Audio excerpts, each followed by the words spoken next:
Good morning, students. Today, what you have to do is you will learn the chapter number 7 and chapter number 8. सबसे पहले आपको learn करना है chapter number 8 को और chapter number 7 को. इसके बाद आपको क्या करना है, ये जो रिवीजन टेस्ट के क्वेश्चंस हैं उसको आपको अटेम्प्ट करना है. And do it sincerely. ये नहीं कि एक साइड बुक ओपन कर लिया है और दूसरे साइड हम लोग क्या कर रहे हैं, आंसर्स को फिल कर रहे हैं. Don't do it sincerely. आप लर्न करने के बाद इन सारे क्वेश्चंस को रिवीजन टेस्ट का सारा आप किस में सॉल्व करोगे, अपने क्लास वर्क कॉपी में. So let's start with the question. First one in this, fill in the blanks. यहाँ पे ब्लैंक्स दिए गए हैं, आपको फिल करना है. The first one in this, dash image means merging all the layers into one. ऐसा कौन सा इमेज है जिसका मतलब होता है कि एक साथ बहुत सारे लेयर्स को मर्ज करके एक बनाना. So you have to write down here. Second number, deleted mails go to dash folders. जो डिलीट किया हुआ मेल्स होता है, मान लीजिए हमारे पास बहुत सारे मेल्स इकट्ठे हो गए हैं और उसे हम डिलीट करना चाहते हैं जिस तरीके से मोबाइल में हम लोग करते हैं. तो जो डिलीट किया हुआ मेल्स होता है वो किस फोल्डर में जाता है. So you will write it down here in the blank. Third, web pages are linked to each other via dash. बहुत सारे वेब पेजेस होते हैं हमारे इंटरनेट पे.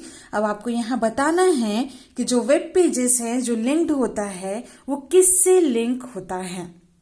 सो you will right the answer here. Fourth number, bye default GIMP provides dash layer.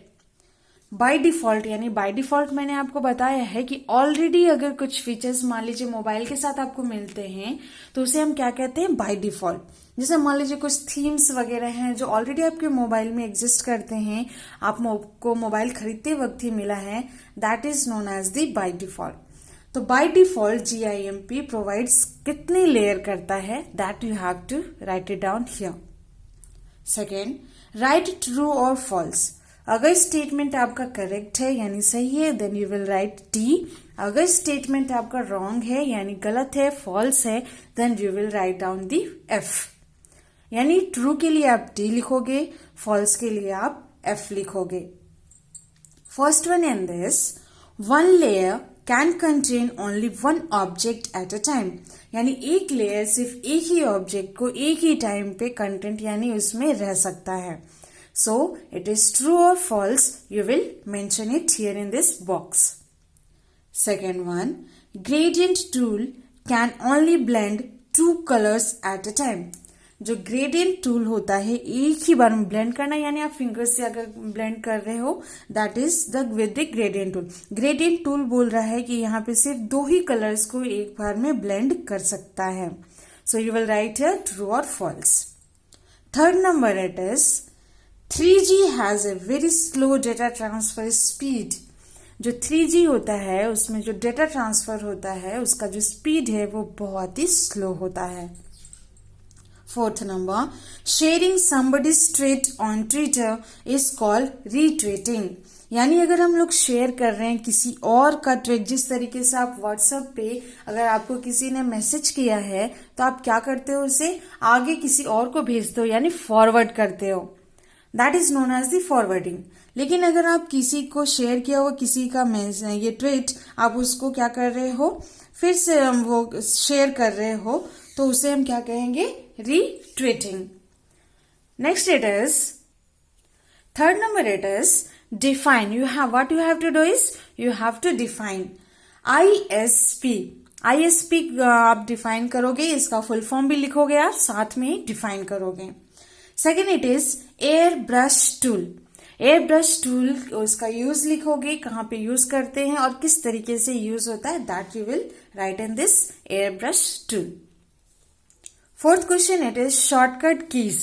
And listen carefully here. Shortcut keys हम यहाँ पे किसका पूछ रहे हैं, MS वर्ड का और किसी का नहीं. So be careful while writing the shortcut keys. First one it is beginning of line, अगर हम लोग स्टार्टिंग ऑफ लाइन जाना चाहते हैं, स्टार्ट लाइन के स्टार्टिंग में, then what is the shortcut key in MS Word? Once again, keep it in mind that I am asking the shortcut keys of MS Word. Second, it is down one paragraph. अगर एक paragraph नीचे आते हैं तो उसके लिए shortcut की क्या है? Third, it is select whole document. अगर हम पूरे डॉक्यूमेंट को सेलेक्ट कर रहे हैं तो इसके लिए हम लोग कौन सा शॉर्टकट की यूज करेंगे? यानी सारा डॉक्यूमेंट एक साथ हम क्या करना चाहते हैं? सेलेक्ट करना चाहते हैं. Fourth, it is go to start of document, यानी स्टार्टिंग, डॉक्यूमेंट के स्टार्टिंग में जाना चाहते हैं हम, not line, starting of document, यानी डॉक्यूमेंट की स्टार्टिंग में जाना चाहते हैं तो हम लोग किस शॉर्टकट की का यूज करेंगे MS वर्ड के अंदर? So after learning the chapter you will fill this revision test in your classwork copy. That's all for today. Thank you.